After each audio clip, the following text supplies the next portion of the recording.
السلام علیکم ورحمۃ اللہ وبرکاتہ۔ ماشاء اللہ ماشاء اللہ، بڑی اچھی اچھی نورانی صورتیں، بڑے قدیم رفقا نظر آ رہے ہیں۔ اللہ تعالیٰ جزائے خیر دیتے ہیں۔ اگر ہو سکے تو ذرا آگے تشریف لائیں حاجی حضرات، یہ کرسیاں خالی، آپ بھی آ جائیں، کیوں آخر کیا بات ہے، ہاں آ جائیں، ٹھیک ہے، اللہ تعالیٰ ماشاء اللہ۔ الحمد للہ وکفا وسلام علی عبادہ الذین اصطفیٰ، اما بعد فاعوذ باللہ من الشیطان الرجیم، بسم اللہ الرحمن الرحیم۔ ولا تقولوا لمن يقتل في سبيل الله اموات بل احياء ولكن لا تشعرون۔ صدق اللہ العظیم وصدق رسولہ النبی الامین الکریم، ونحن على ما قال ربنا الشاہدین والشاکرین والمؤمنین والمطمئنین والحمد للہ رب العالمین۔ روشی پڑھیں مل کے محبت کے ساتھ۔ اللہم صلی علی سیدنا مولانا محمد وعلی آل سیدنا مولانا محمد وبارک وسلم۔ صلاۃ و سلام علیک یا حبیبی یا رسول اللہ، صلاۃ و سلام علیک یا نبی اللہ۔ سب سے خوشی کی بات تو یہ ہے کہ ہمارے آقا اور مولا روحانی سرتاج اور مرشد طریقت سرکار غوث اعظم رضی اللہ تعالیٰ عنہ کی نسبت سے یہ جماعت منسوب ہے۔ قادریوں کا تو نعرہ ہی ہے زندگی بھر یا غوث پکارنا ہمارا کام ہے۔ الحمدللہ پہلی بار میری حاضری ہوئی، یہاں پر خوشی ہے کہ ان لوگوں نے مسجد شریف کا پروگرام بنایا ہے۔ مسجدوں کی تعمیر تو ہم لوگوں کی بہت بڑی سعادت مندی ہے، اور اللہ کرے کہ امسٹرڈم کے اس حصے میں مسلمانان اہل سنت کا ایک مرکز اور قائم ہو جائے تو یہ ہمارے لیے بہت بڑی سعادت مندی کی بات ہے۔ مسجد، مسلمان مسجد کی آواز اٹھاتا ہے، مسجد تو اللہ ہی بناتا ہے اور اللہ ہی بنواتا ہے۔ مسجد کی آواز اٹھانے والے اخلاص مندی کے ساتھ اگر مسجد کو چلائیں تو جنگل کے اندر گھاس پھوس کا بنا ہوا ایک چھوٹا سا جھونپڑا جنت کی ضمانت ہو سکتا ہے۔ اور اگر مسجد کے ذمہ داران اپنی ذمہ داری بھول جائیں تو بیت المقدس بھی یہودیوں کے قبضے میں جا سکتا ہے۔ دونوں کو سامنے رکھنا چاہیے۔ اگر مسجد کی ذمہ داری مسجد والے اٹھائیں اور مسجد کو مسجد سمجھ کر بنائیں اور چلائیں تو مسجدوں کی کوئی کمی نہیں۔ ہم تو بغیر مسجد کے بھی ساری زمین اللہ نے ہمارے لیے مسجد بنا دیا۔ اللہ نے ہر زمین کا ٹکڑا ہمارے لیے مسجد بنا دیا، جہاں چاہو نیت باندھو نماز پڑھو۔ لیکن ہم یہ زمین کو سعادت دے رہے ہیں کہ یہ زمین تیرا یہ حصہ اللہ کے گھر کے لیے خاص کیا جائے، ورنہ مسجد تو ساری زمین اللہ نے خود بنا دی ہے، اور کوئی ملک کسی کا نہیں ہے۔ ہر ملک ملک ماست کے ملک خدائے ماست ہے نا۔ ہر ملک ہمارا ملک ہے، کیوں؟ اس لیے کہ ہمارے خدا کا ملک ہے۔ خدا کی خدائی سے کوئی چیز باہر نہیں ہے۔ یہ زمین کیا چیز ہے؟ اللہ کے پیاروں کے لیے تو نہ زمین، نہ آسمان، نہ عرش، نہ فرش ہے۔ جو محمد کا ہو جاتا ہے تو ساری کائنات اس کی ہو جاتی ہے۔ تو ہم تو ایمان والے ہیں، ایمان کی تعلیم دیتے ہیں، اور ایمان ہی پر لوگوں کو ثابت قدم رکھنے کے لیے اس زمین پہ ہم آئے، اپنے حساب سے اپنا کام کر رہے ہیں۔ بڑی خوشی کی بات ہے، بے حد مسرت کی بات ہے کہ امسٹرڈم کے اس حصے میں گویا بہت اچھا اللہ کا گھر تعمیر کرنے کی دوستوں نے نیت کی۔ الحمدللہ پروردگار عالم کامیابی سے نوازے۔ مسجد کے بارے میں بہت سی باتیں ہیں، لیکن قبل از وقت کہنا مناسب نہیں۔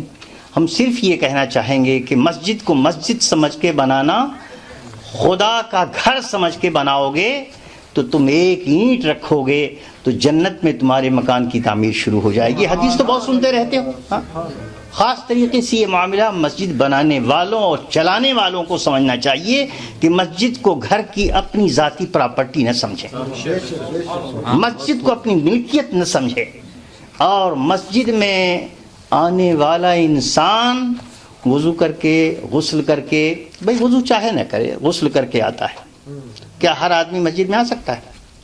ناپاک آدمی مسجد میں آ سکتا ہے؟ ارے پیارو غور کرو، جب ایک آدمی جسم کی ناپاکی لے کر کے مسجد میں داخل ہونا اس کا حرام اور ناجائز ہے، تو دل کی ناپاکی لے کر کے مسجد کی حکمرانی کرنا کہاں جائز ہے؟ میں یہاں کے حالات بھی جانتا ہوں، میں سورینام کے حالات بھی جانتا ہوں، اور ماشاءاللہ اپنی قوم کے حالات بھی جانتا ہوں۔ اللہ کرے کہ یہ مسجد، اللہ بھائی کو بیٹھائیے، دیکھو بیٹھنے کی جگہ۔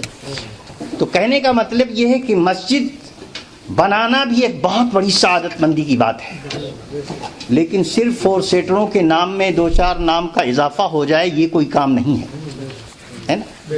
کوشش یہ کرو کہ تمہاری بنائی ہوئی مسجد تمہاری مسجد کی تعمیر کی تکمیل سے پہلے اللہ کے وہاں مقبول ہو جائے، تو وہ مسجد مسجد ہے۔ صرف باتیں کرنے کی بات نہیں، تاریخ بتاتا ہوں۔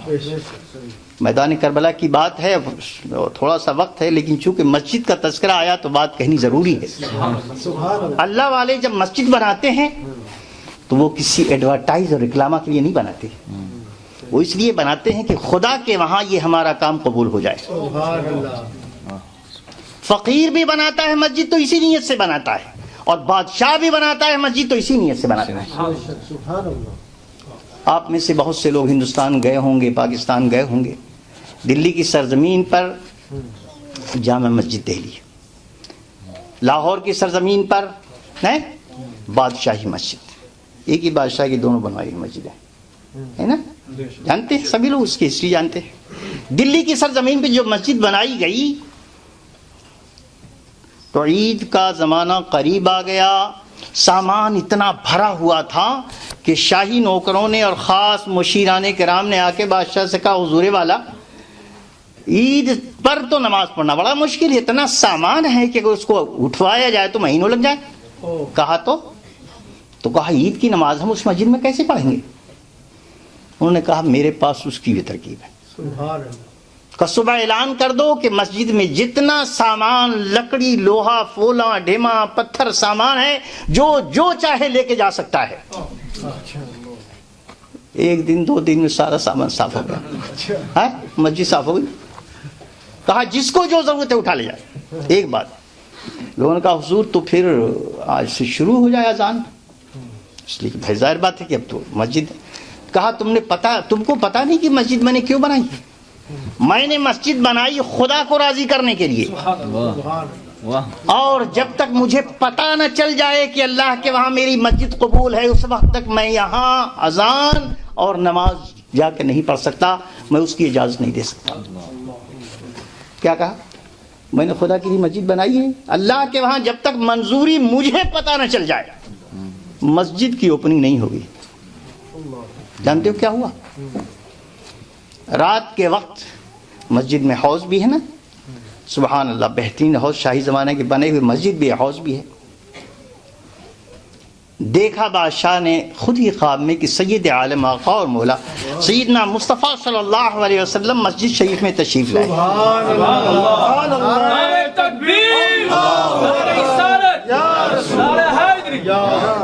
مسجد جامع مسجد دلی کے اندر سرکار مصطفیٰ تشریف لائے۔ وہ تو ہر جگہ جاتے رہتے ہیں، جہاں کرم فرماتے ہیں چلے جاتے ہیں، ان کے غلام پہنچ جائیں تو ان کی رحمت کی خوشبوئیں پہنچ جاتی ہیں، ان کی تو شان دیگر ہے۔ بادشاہ نے خواب دیکھا سرکار تشریف لائے، اور حوض پر پچھم جانب سیدھے کونے پر سرکار تشریف فرما ہوئے، سرکار کے چاروں صحابہ بھی تھے۔ سرکار صلی اللہ علیہ وسلم نے حوض سے وضو فرمایا، حوض کی بھی اوپننگ نہیں ہوئی تھی، حضور نے وضو فرمایا اور مسجد میں نماز ادا کی، گویا سرکار نے آ کے اوپننگ کر دی۔ لیکن ایک بات اسی واقعے سے لگ کر آپ کو کئی نصیحت کی باتیں میں آپ کو دوں گا، چونکہ مسجد کا تذکرہ آ گیا، بات یاد آ گئی۔ تہجد کے وقت تہجد گزار بادشاہ شاہ جہان تہجد کے وقت اس نے اپنے علماء کو بلایا جو خاص مشیران کار تھے اور جو اللہ سے ڈرنے والے علماء تھے وہ ان کے مشیر کار ہوا کرتے تھے. ڈر گئے وہ, یا اللہ تہجد کے وقت بادشاہ کو بلا رہا ہے. نماز ادا ہو گئی, تہجد کی نماز اپنے اپنے گھر میں لوگوں نے پڑھی, جلدی سے بادشاہ کے وہاں حاضر, کہا سب کو سب سے پہلے جامع مسجد جانا فجر کی اذان سے پہلے. بادشاہ آگے آگے جا رہا ہے, سارے علماء پیچھے پیچھے جا رہے ہیں. شاہی شاہجہانی دور کے علماء جن میں عرفاء بھی ہوا کرتے تھے, اہل ولایت ہوا کرتے تھے, جن کی نگاہیں چشمے اور دوربین کے محتاج نہیں ہوتی تھی, وہ یوں نگاہ اٹھاتے تھے مسجد میں کھڑے ہو کر تو کعبہ شریف سامنے نظر آتا. ایسے علماء تھے وہ. بادشاہ ساتھ جا رہا ہے, علماء ساتھ جا رہے ہیں. کسی کو کچھ معلوم نہیں کہ بادشاہ ہمیں لے کے کہاں جا رہا ہے. مسجد میں داخل ہوئے, اللہم افتح لی ابواب رحمتک, اے اللہ ہمارے لیے اپنی رحمت کے دروازے کھول دے. اور ان علماء کو نہیں معلوم کہ بادشاہ پر پہلے ہی رحمت کا دروازہ کھل چکا ہے, کچھ نہیں بتایا. اور جا کر سیدھے مسجد کے اندر داخل ہوئے, دعا پڑھی اور حوض کے پاس جا کر کھڑے ہو گئے. کہا بتاؤ یہ وضو کس نے کیا ہے جس کا پانی وضو کی حوض کے کنارے پھیلا ہوا ہے؟ سب علماء حیران, کسی کو معلوم ہے نہیں. کہا میری ان سر کی آنکھوں نے آقاؤں کے آقا, سرکاروں کے سرکار, نبیوں کے نبی, رسولوں کے رسول سیدنا محمد الرسول اللہ یہاں آج ہی وضو کرتے ہوئے دیکھا. نعرہ تکبیر, نعرہ رسالت. میں نے حضور کو یہاں وضو کرتے ہوئے دیکھا.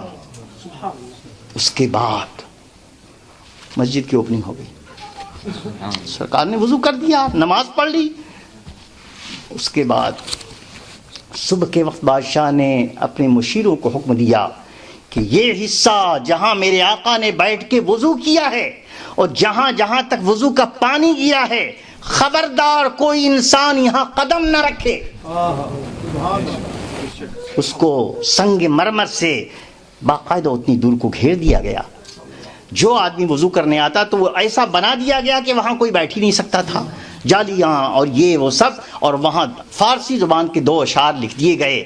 کہا کہ یہ وہ جگہ ہے جو ہمارے لیے قبلہ گاہ ہے, مصطفیٰ جان رحمت نے یہاں تشریف رکھ کے وضو کیا ہے, اس لیے اے وضو کرنے والوں اس جگہ کا احترام کرنا. سبحان اللہ, سبحان اللہ. لہذا وہ جگہ سفید پتھر سے اور سنگ مرمر سے اسے مرصع کر دیا گیا. جب تک اسلام اور سنیت کا بول بالا تھا اس وقت تک اس پتھر کو کسی نے چھوا نہیں, ٹچ نہیں کیا. لیکن جب دلی پہ وہابیت غالب آئی تو انہوں نے سب سے پہلے اس پتھر کو ختم کیا. لیکن الحمدللہ اس لیے کہ یہ تو طریقہ تھا سیدنا ابوبکر صدیق رضی اللہ تعالیٰ عنہ کا کہ سرکار صلی اللہ علیہ وسلم مسجد نبوی شریف کے اندر جہاں کھڑے ہو کے نماز پڑھاتے تھے, جب حضرت صدیق اکبر کو اپنی جگہ مصلی پہ قائم کیا تو سیدنا صدیق اکبر نے ایسی جگہ کھڑے ہو کے نماز پڑھایا کہ صدیق اکبر کی پیشانی مصطفیٰ کے قدموں کے رکھنے کی جگہ پڑے. اب بھی وہ جگہ جہاں حضور سجدہ کرتے تھے وہ تو دیوار میں گھیر دی گئی. اب تم کھڑے ہو گئے اگر تو ہمارا اور تمہارا سر وہاں پڑے گا جہاں قدمان مصطفیٰ پڑا کرتے تھے. یہ طریقہ صدیق اکبر نے کیا تھا اور ان کی سنت حضرت سیدنا صدیق اکبر کی سنت ان کے عاشقوں نے یہاں ادا کیا. لیکن الحمدللہ چونکہ غیرت دلائی گئی, تاریخ میں سب کچھ محفوظ تھا, ہم نے اپنی آنکھوں سے وہ معاملہ دیکھا اور ٹوٹا ہوا معاملہ بھی دیکھا, پھر اس کے اوپر ایکشن لینا بھی دیکھا. پھر اس بعد الحمدللہ پھر وہی طریقہ جو بادشاہ نے اپنے زمانے میں وہاں رائج کیا تھا وہ پھر سے بن گیا ہے. آپ جائیے فارسی کے شعر کا مطالعہ کیجئے اور اس میں لکھا ہوا ہے کہ وہ جگہ ہے جہاں قدمان مصطفیٰ پڑے ہیں, اس لیے اس کا بوسہ تو لے سکتے ہو لیکن یہاں قدم نہیں رکھنا. یہ مسجد ہے. میں بتانا یہ چاہ رہا تھا کہ مسجد کیوں بنائی جاتی ہے. مسجد اس لیے بنائی جاتی ہے کہ ہم اللہ کو خوش کریں, اللہ کے رسول کو خوش کریں, اور اللہ رسول کے مسجد ہی جب اللہ اور رسول کے خوشنودی کی بنیاد پر ہے تو انشاءاللہ اس میں سجدے بھی اللہ رسول کی خوشنودی کی بنیاد پر ہوں گے. ایک دلی کی جامع مسجد سے لے کر کے میں جانتا ہوں کہ سینکڑوں ایسے واقعات ہیں جو کرامتوں پر مشتمل ہیں اور اولیاء اللہ کے روحانی حقائق اور پروردگار عالم کے پیارے عارف اولیاء اللہ بندوں کی کرامتیں وہاں سے صادر ہوئیں اور ظاہر ہوئیں. حضرت سلطان باہو رضی اللہ تعالیٰ عنہ سبحان اللہ روحانیت کی تاجدار ہیں اور غوثیت کے آفتاب و ماہتاب ہیں. سبحان اللہ. اورنگزیب عالمگیر کے زمانے میں جمعے کی نماز ہو رہی ہے اور حضرت سیدنا سلطان باہو رضی اللہ تعالیٰ عنہ دلی پہنچے ہوئے ہیں. دیکھو میرا موضوع کچھ اور ہو گیا، خیر چھوٹے اس کو ختم کرتا ہوں.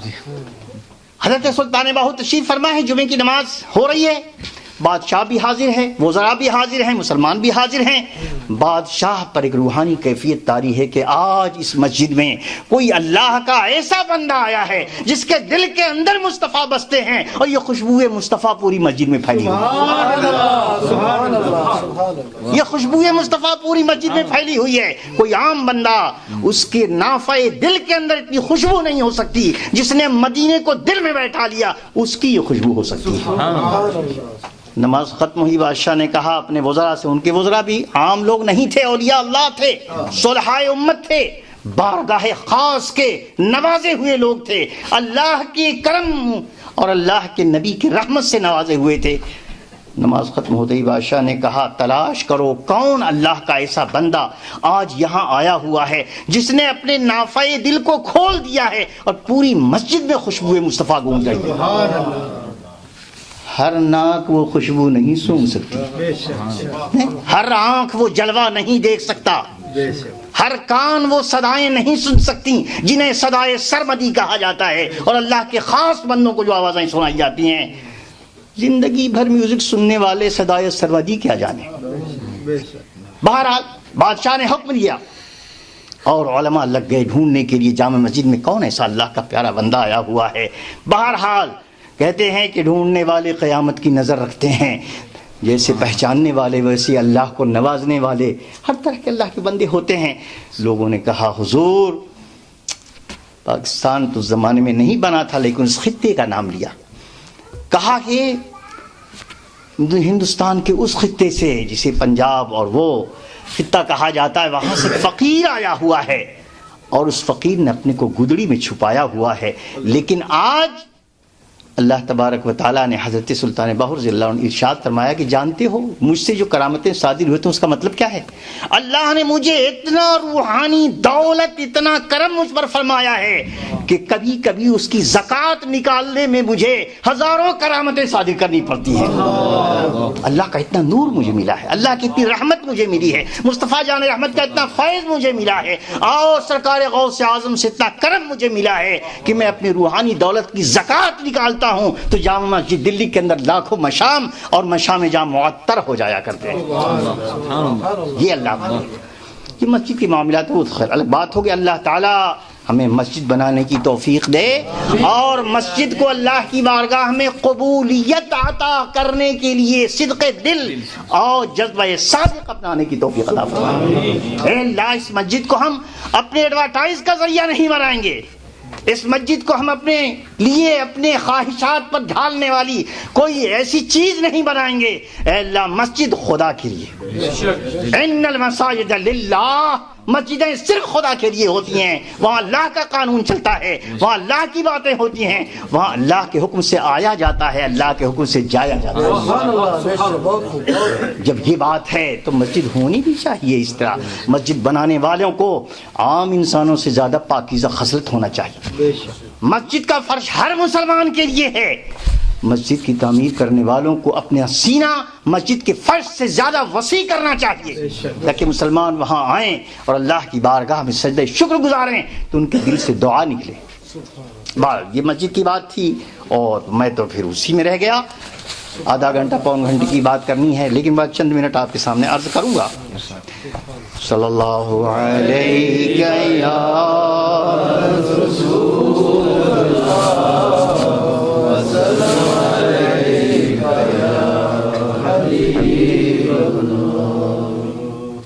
جناب صدر محترم صاحب کا میں بہت شکر گزار ہوں. انہوں نے مجھے یہاں آنے کے لیے دعوت دی، میں حاضر ہوا اور آپ لوگوں کا بہت شکریہ کہ آپ لوگوں نے اپنی زیارت سے مجھے مشرف کیا کہ آپ سے ملاقاتیں ہیں. اللہ تعالیٰ تمام دوستوں کو، بھائیوں کو، بچوں کو، ماؤں کو، بہنوں کو، سب کو اس مجلس میں شرکت کی برکت عطا فرمائے.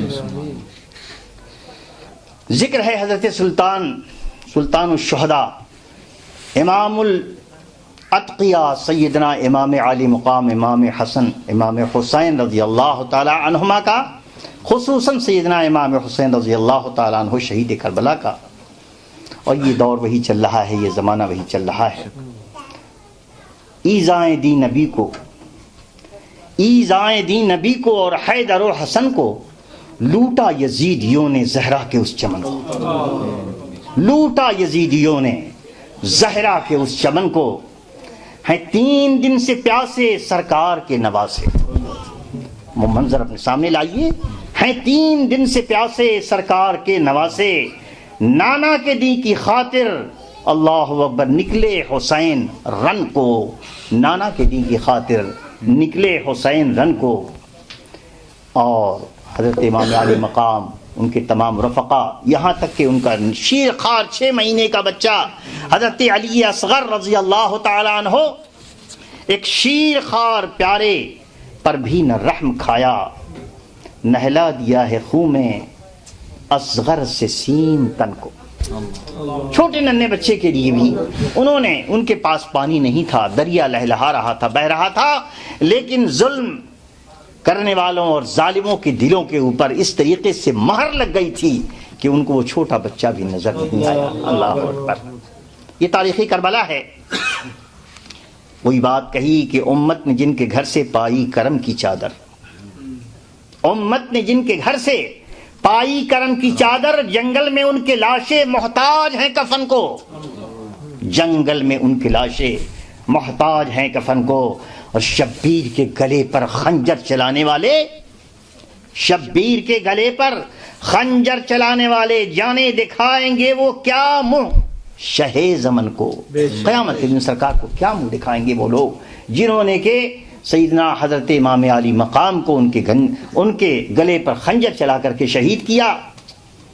تاریخ کربلا پر احسان ان کا دیکھو، گلشن بنا گئے ہیں ایک بے گیاہ بن کو. اپنا لے بدل تو بھی یہ اسوہ حسینی، راہ خدا میں کر دے قربان جان و تن کو. یہ منقبت سرکار امام علی مقام کی بارگاہ میں فقیر نے لکھی تھی. میں نے کہا چند اشعار پیش کر دوں. سیدنا امام علی مقام رضی اللہ تعالی عنہ کی شہادت کے بارے میں ہر اسٹیج آج کوئی نہ کوئی آواز برآمد کر رہا ہے. ہر مقرر اس بارگاہ میں پھولوں کے کچھ نذرانے پیش کرنا چاہتا ہے کہ زندگی میں چیختا رہا، چلاتا رہا، ہر عنوان پر باتیں کرتا رہا. محرم کے اس زمانے میں اگر سید الشہداء کی بارگاہ میں چند پھول نہ نچھاور کر سکا تو میری تقریر کس کام کی، میرا خطبہ کس کام کا. اور اگر اس بارگاہ معلیٰ میں آقا اور مولا صلی اللہ علیہ وسلم اس پیارے نواسے کی بارگاہ میں اگر میں نے نذرانے محبت نہ گزارا تو میری شاعری کس کام کی اور میری نثر نگاری کس کام کی. اللہ تبارک و تعالی ہمیں اور آپ کو غلامی مصطفیٰ اور غلامی امام حسین میں زندگی عطا فرمائے اور اسی میں خاتمہ بالخیر فرمائے. کون ہے امام حسین؟ اللہ اکبر. امام حسین وہ ہیں کہ میرے آقا سید عالم صلی اللہ تعالی علیہ وسلم آپ کے گھر حضرت ام فضل رضی اللہ تعالی عنہا، حضرت عباس میرے آقا کے چچا، ان کی اہلیہ یعنی حضور کی چچی ام فضل حاضر ہوتی ہیں، رو رہی ہیں، آنسو گر رہا ہے اور کپڑے سے اپنا آنسو پوچھ رہی ہیں. چچی جان کیا بات ہے، کیوں رو رہی ہیں، کیوں پریشان ہیں؟ کہا حضور آج تو ایسا خواب دیکھا، زندگی میں ایسا خواب دیکھا ہی نہیں. کہا کیا دیکھا؟ کہا ایسا خواب دیکھا کہ آپ کے جسم مبارک کا ایک ٹکڑا کاٹا گیا اور کاٹ کر کے میری گود میں پھینک دیا گیا اور میں نے اس کو جلدی سے سنبھالا. میں اس کے بعد سوئی نہیں یا رسول اللہ، یہ خواب دیکھنے کے بعد میں سوئی نہیں. آپ نے ان کا آنسو پوچھا، ان کو تسلی دی اور فرمایا چچی جان ارے یہ خواب برا نہیں ہے، یہ تو بڑا مبارک خواب ہے، یہ تو بڑا برکت والا خواب ہے چچی جان. کہ آقا مولا فدا کو امی و ابی، میرے ماں باپ آپ کے قدموں پر قربان ہوں سرکار، آخر یہ مبارک کیسے ہو گیا؟